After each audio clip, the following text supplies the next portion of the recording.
Good day, everyone. This is Napoleon. On this channel, we bring you educational content.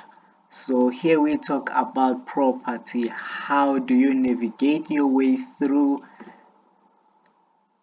building that first property business?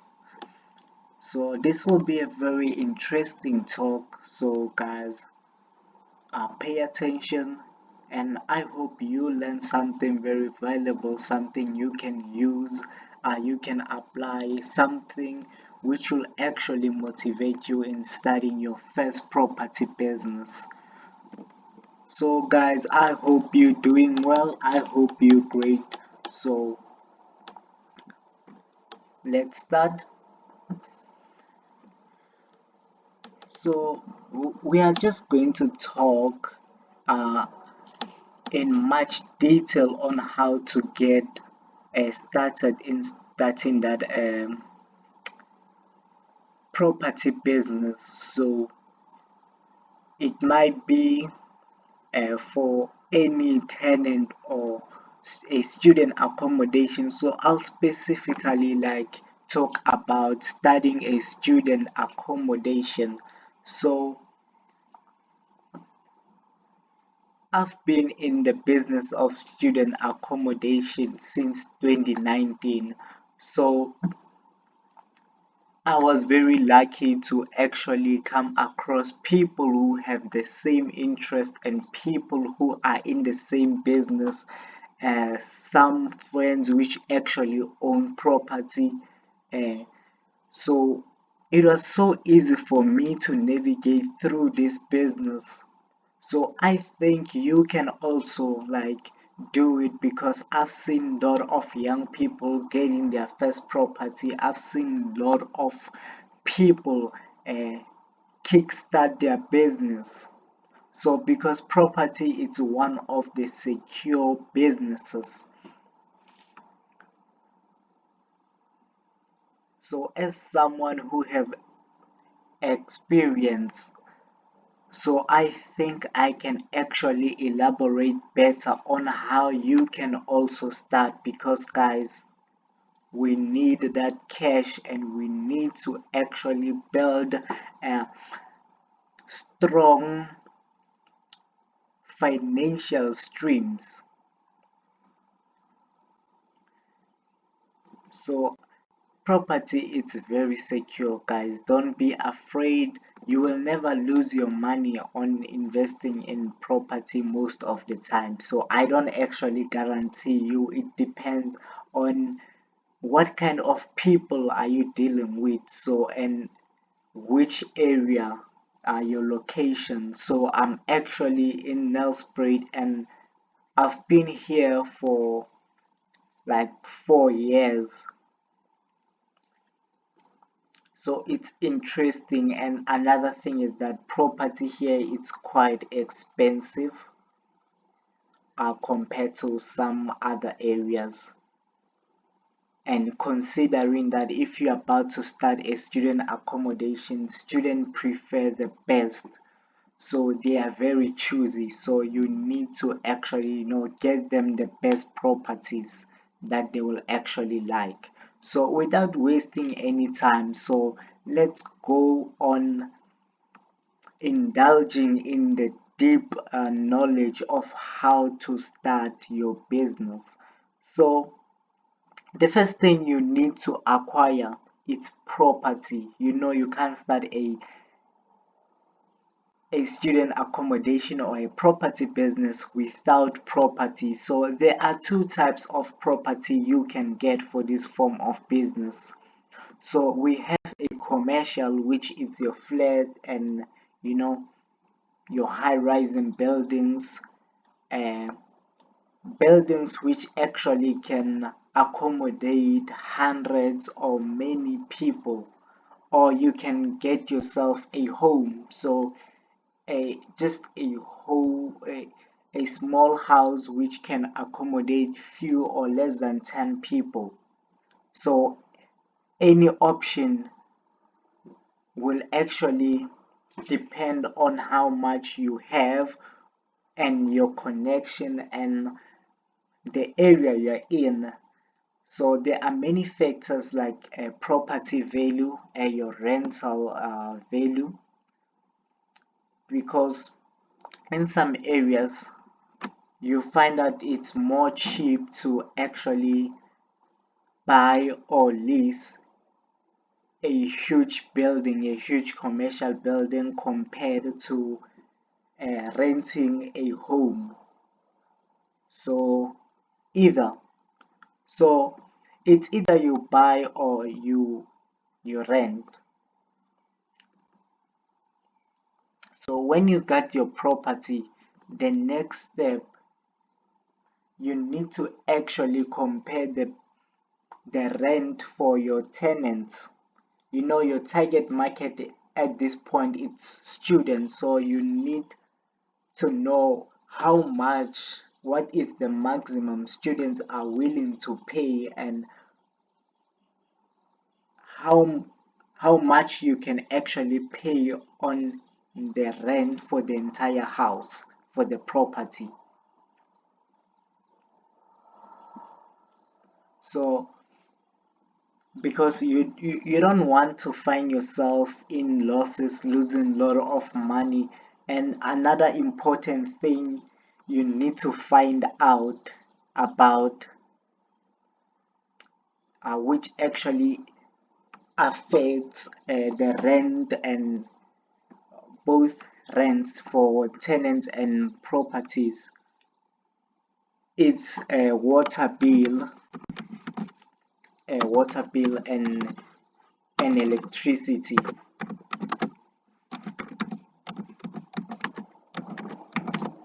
So these two are very important, because some of sometimes we actually forget to find out how much you will need to pay for water and electricity, because sometimes if you are renting a home, maybe in that home uh, 5 people were actually staying, and now you're actually bringing 10 people for sharing rooms, turning the house into like each room into sharing. So that means you are now having 10, 10 people rather than just 5, meaning that you will need to pay more for electricity and water, since they will be uh, in high consumption. So this will actually help you to get the best property. So in comparison with that, then you calculate your profit margin and your net profit. Another important point is lease agreement. So lease agreement is there to protect you and the owner of the property, that if anything happens,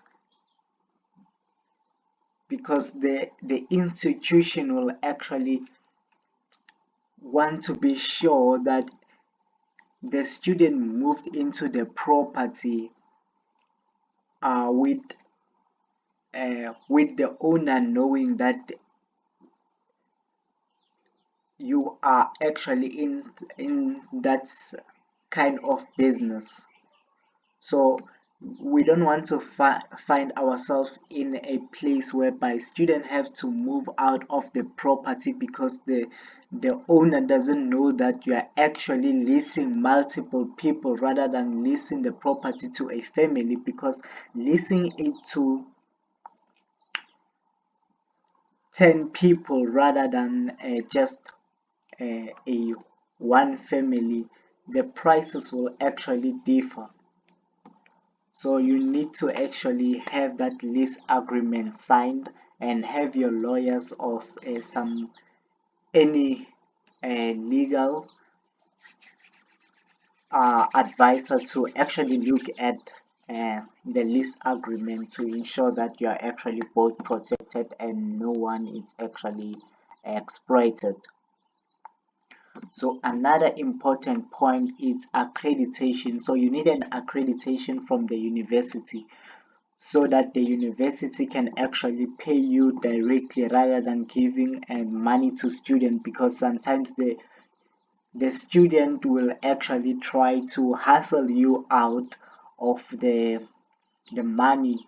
So even though they signed, because students are students, so sometimes they'll just decide to leave and not pay the rent, and they decide that they just, so you also need to have a lease agreement with students to ensure that you are actually protected, and this accreditation from the university protect you from many things and ensure that your property is up to standard. So what you are you require for your property to be accredited, so you need the accreditation from the landlord, not accreditation, sorry about that. You need a lease agreement from the landlord, between the landlord and you also need the house plan and title deed. So I don't know if I wrote the spelling right here, but it doesn't matter. So you need a house deed, ensuring that the property does belong to the people who say the property belongs to them. So it's also the case of not encountering such cases whereby students are kicked out of a property saying that the property doesn't belong to the person who says the property belongs to him. So another important thing you actually need, you need furniture. You need furniture uh, and study table. So I think study tables are actually, so in furniture you actually need beds and study table and wardrobes or and cupboards. So, and another important thing is Wi-Fi, unlimited Wi-Fi, not just Wi-Fi, unlimited Wi-Fi. Ensure this will ensure that students can actually continue with their work, have online classes, and while they are actually at their comfort, while they are at rest, and at least have a lounge or a place where students can have fun. This it's not that important, but you can actually just for entertainment and increasing your value of property to students, to attract more students into wanting to stay in your property. So it is very simple. So you just need to get that. Go out there, you can go on property 24, search for any property, connect with your friends, your family, anyone who says that they have a property to lease, then you can actually contact them, because one uh, horrible thing which happens is that some people will not actually tell the landlord that they're leasing a property to multi tenants, because here's the thing, students will actually pay around 4,800 maximum. So those are earners for students. So that's the maximum they pay for accommodation, and that includes transport.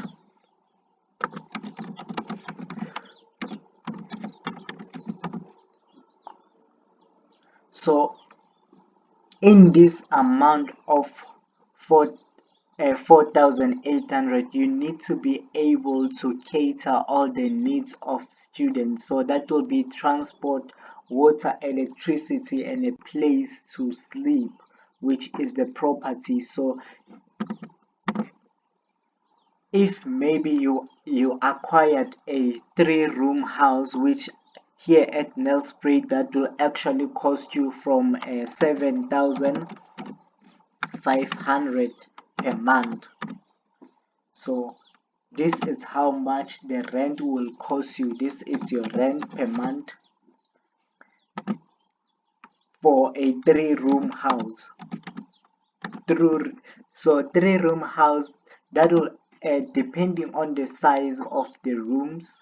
So if like the rooms are bigger enough to actually accommodate 2 students, that means uh, that will be a 6 student, because it will be 3 times 3, which will give us, oh no, not 3 times 3, but that will be 3 rooms. And we'll be having 2 students in each room. Geez, my mates. So we'll be having 2 students per room, and that will give us a number of 6 students.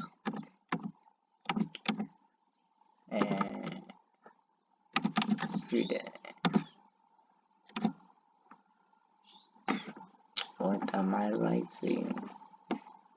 Oh, okay, cool. So if in a 3-room house will cost you 7,500, and each student will be paying around 4,800. So let me see how much that gives me. 4,800 multiplied by 6 students, that's 28,800. So we are having 28,800. So how much profit can you really make out of this? So let's just say let's first subtract our rent of 7,500. So this is just simple maths,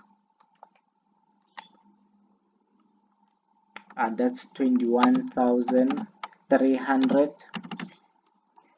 Oh, what have I done? Oh, sorry, 21,300. Yeah, that's how much you are left with. So all that money you are left with, suppose it's supposed to cover. So transport, they are charging around 750 for transport. That's 6 students. That will actually give us, let me calculate, that will give us a 4,500. So let me do this. These our expenses. These are our expenses. So we have transport, then we have water and electricity. So we have Wi-Fi. Wi-Fi is around 600 per month. 600 per month. Then water. So water will actually depend. That means more people, water will actually cost more electricity. So electricity will be paying around so most of the places are actually using prepaid, so you can use around 1,000 a month if you are lucky. And if you're not lucky, so you'll actually like spend more, especially in winter. So expect to spend more in winter, since they'll be using heaters or air conditioner depending on the building. So here I'm just talking about a small house. So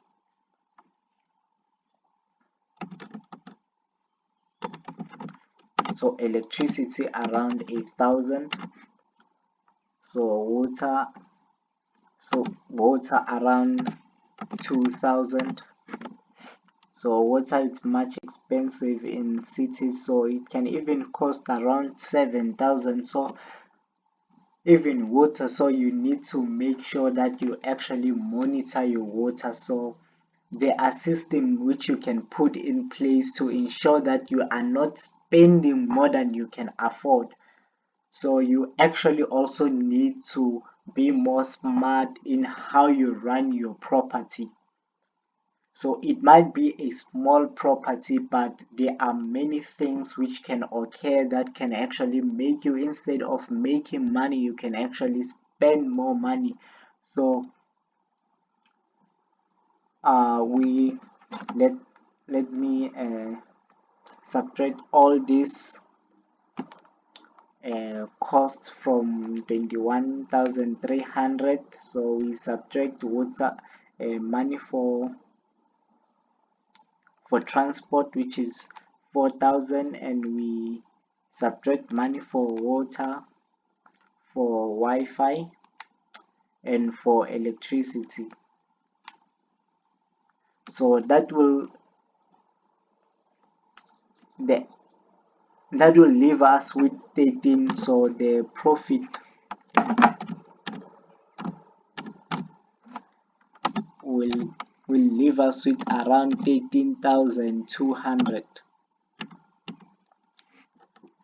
So if you are lucky, you can make around a 13,200 every month for just from a property you have actually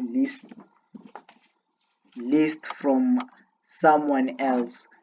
So depending on your lease agreement, maybe the owner might want 50-50. So even that, it's still cool, because you don't actually have to, you are not actually buying the property, you are leasing the property, meaning that it's like you are getting on a moving train, because already there is a property, you are just putting it in business. So there are less expenses, rather than you going starting from afresh, building a property and putting furniture. So furniture is a once-off thing.